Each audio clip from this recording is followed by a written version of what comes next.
एक नई बीमारी ने आपके घरों तक दस्तक दे दिया है। क्या ये बीमारी कोरोना की तरह घातक है और आपका घर से निकलना मुश्किल कराएगी? तो आज के इस इवेंट में हम देखेंगे मंकी पॉक्स के बारे में। तो नमस्कार दोस्तों, मैं प्रियंका शर्मा आज आपके लिए लेके आई हूँ मंकी पॉक्स के बारे में। क्या है इसके सिम्टम्स, क्या कैसे इससे बचाव किया जा सकता है और कहाँ कहाँ अभी तक ये पाया गया है। मंकी पॉक्स एक ऑर्थोपॉक्स वायरस से होने वाली बीमारी है। ये चेचक और चिकन पॉक्स के समान दिखाई देती है। ये सबसे पहले 1908 बंदरों में देखी गई, जिसके कारण इसका नाम मंकी पॉक्स रखा गया। ये बीमारी 1970 में एक युवा में कॉन्गो में अफ्रीका में पाई गई। यह एक फैलने वाली बीमारी है जो किसी संक्रमित व्यक्ति या जानवर से बड़ी आसानी से दूसरे व्यक्ति में आ सकती है। ऐसा भी माना जाता है कि ये चूहों, गिलहरियों और जानवरों से फैलता है।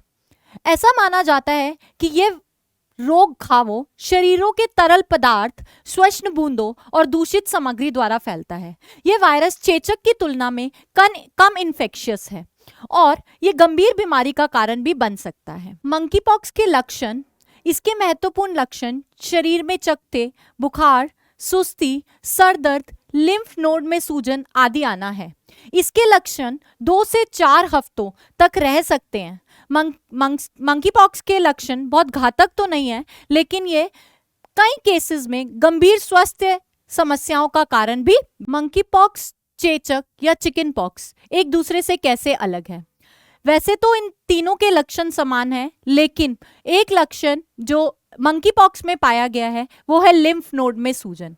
लिम्फ नोड में सूजन होने की वजह से इसे मंकी पॉक्स की पहचान दी गई है, जबकि तीनों में ही स्मॉल पॉक्स, चिकन पॉक्स और मंकी पॉक्स तीनों में ही चकत्ते, बुखार और सिर दर्द की लक्षण देखे गए हैं।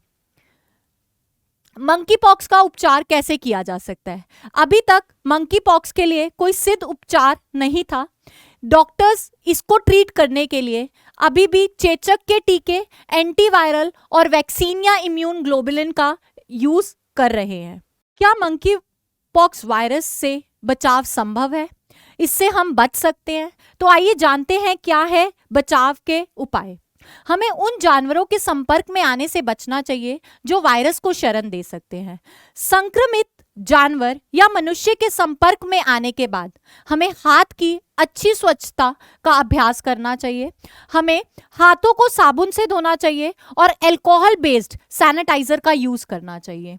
उदाहरण के लिए हमें हाथों को साबुन से, पानी से और अल्कोहल बेस्ड सैनिटाइजर का उपयोग करना चाहिए और मरीजों की देखभाल करते समय सुरक्षा उपकरणों का यूज करना चाहिए, जैसे कि पीपीई किट का हमें इस्तेमाल करना चाहिए। WHO के मुताबिक इंसानों में पहला मामला 1970 में सामने आया, जो कि 9 साल के बच्चे में कॉन्गो में पाया गया।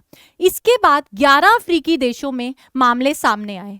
दुनिया में मंकी पॉक्स का संक्रमण अफ्रीका में बहुत ही तेजी से फैला। 2003 में अमेरिका में, 2018 में इजराइल में और 2019 में सिंगापुर में भी इसके केसेस मिले। और दूसरा जो महत्वपूर्ण बात इसके लिए कि ये अब हमारे देश में भी आ चुका है। 14 जुलाई को भारत में सबसे पहला मामला सामने आया, जो कि केरल का रहने वाला था। कोलम जिले से हमें ये पुष्टि मिली, जो कि 35 साल का व्यक्ति संयुक्त अरब अमेरिका से लौटा था।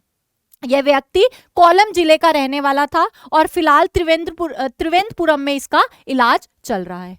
दूसरा केस जो हमें देखने को मिला वो 18 जुलाई को केरल में ही कन्नूर जिले में मिला, जिसमें 31 साल के मरीज में यह हमें पाया गया, जो दुबई से लौटा था। ऐसे करते करते देश में ये बहुत तेजी से फैल रहा है, तो इसका बचाव आपके लिए और हम सब के लिए बहुत जरूरी है। धन्यवाद।